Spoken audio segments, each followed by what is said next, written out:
बिस्मिल्लाहिर्रहमानिर्रहीम। Federal board, national book foundation, 9th class math. जब आपने एक एक्सिस को बताना है तो A X I S axis आपने लिखना है। ये एक्स एक्सिस, ये Y axis, A X I S. लेकिन अगर आप दोनों की बात कर रहे हैं, जैसे ये लिखा हुआ है 2 एक्सिस, तो फिर आप ए एक्स ई एस एक्सिस लिखेंगे। Exercise 6.3 new syllabus. एक्सरसाइज को समझने के लिए पहले हमें इसकी बेसिक्स पे जाना पड़ेगा।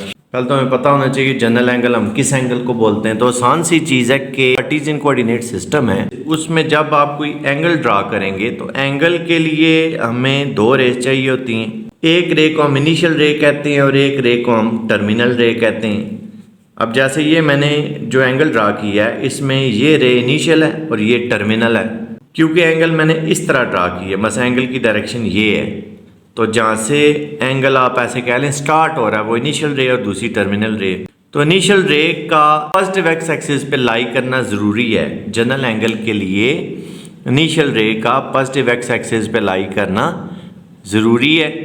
टर्मिनल रे कहीं पे भी हो सकती है, फर्स्ट क्वाड्रेंट, सेकंड में, थर्ड में, फोर्थ में, या एक्सिस पे भी हो सकती है, कोई मसला नहीं है। और वर्टेक्स का ओरिजिन पे लाई करना ज़रूरी है। ये जो पॉइंट आपको नज़र आ रहा है, जिस पॉइंट से दोनों रेज निकल रही होती हैं, उस पॉइंट को हम वर्टेक्स कहते हैं। वर्टेक्स का ओरिजिन पे लाई करना ज़रूरी है। जनरल एंगल को डिफाइन कैसे करते हैं? इनिशियल रे is along the x axis, vertex lies at the origin and second ray lies anywhere in the plane.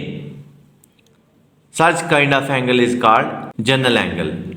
In coordinate plane, 2 axes divide the plane in 4 equivalent parts called quadrants. ये हमारे पास एक x axis है, ये y axis है. This is first quadrant, this is second, this is third, this is fourth. If we place an angle in coordinate plane such that its vertex coincides with the origin and one of its rays lies along positive x-axis, this angle is said to be in standard position.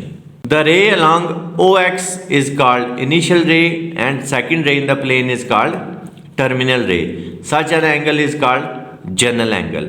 Measure of an angle is positive in anti-clockwise direction and is negative in clockwise direction.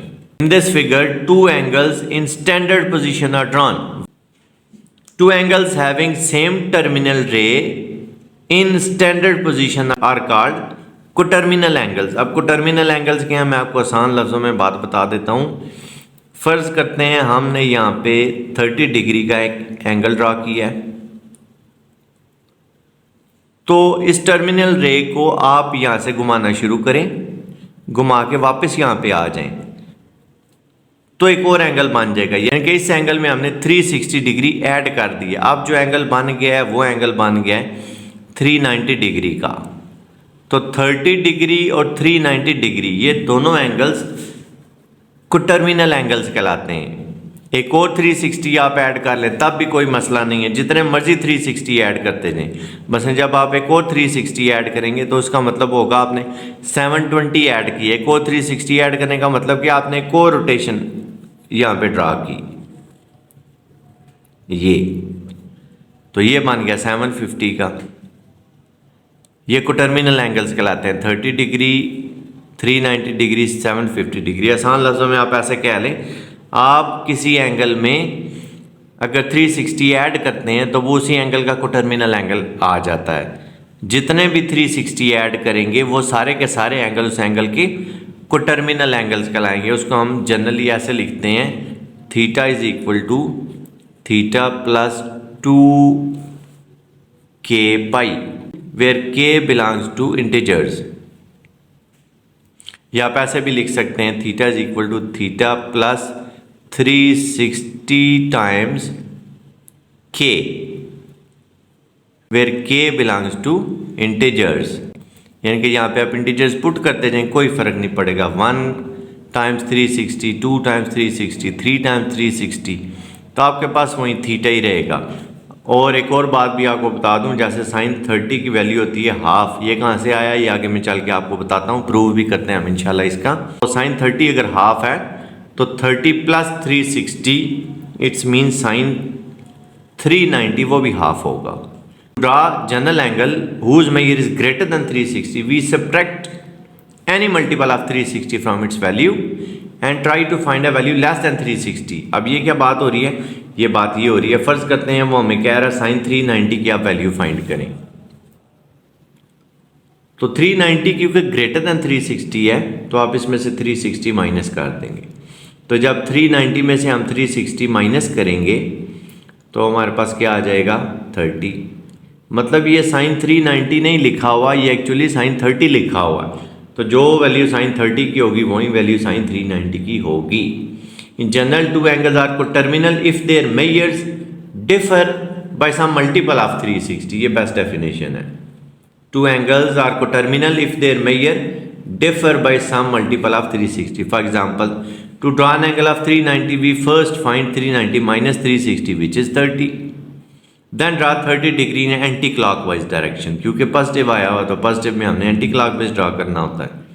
390 and 30 have same terminal ray so they are called coterminal angles. यानी कि वो तमाम angles जिनकी terminal रे same होगी वो सारे के सारे एंगल कोटर्मिनल एंगल्स कहलाते हैं। Similarly 150 degree and minus 210 degree are coterminal angles.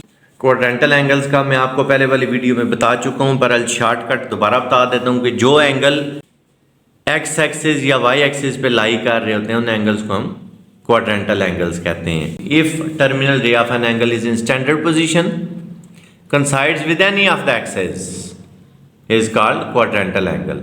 measure of a quadrantal angle is a multiple of 90। और अगर कोई एंगल क्वाड्रेंटल नहीं है उस एंगल को हम बोलते हैं अलाइड एंगल। यूनिट सर्कल एक ऐसे सर्कल को कहते हैं जिस सर्कल का रेडियस 1 होता है।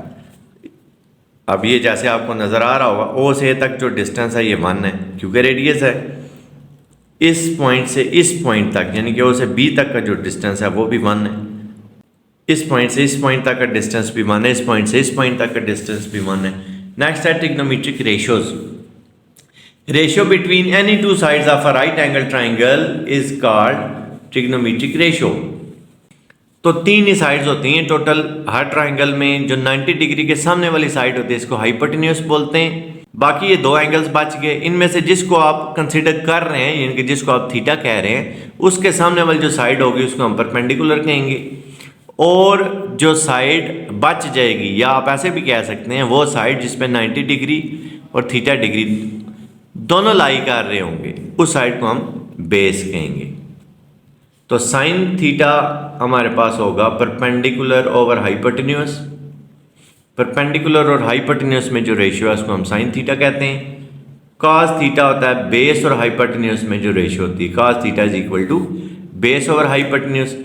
टेंजेंट हमेशा साइन और कॉस को डिवाइड करके आता है। तो जब हम इन दोनों को डिवाइड करेंगे हाइपोटेन्यूज हाइपोटेन्यूज कैंसिल हो जाएगा, हमारे पास आ जाएगा परपेंडिकुलर ओवर बेस यानी कि टेंजेंट थीटा हमारे पास आ जाएगा परपेंडिकुलर ओवर बेस। फिर इनके रेसिप्रोकल्स भी हैं। साइन का रेसिप्रोकल है कोसिकेंट।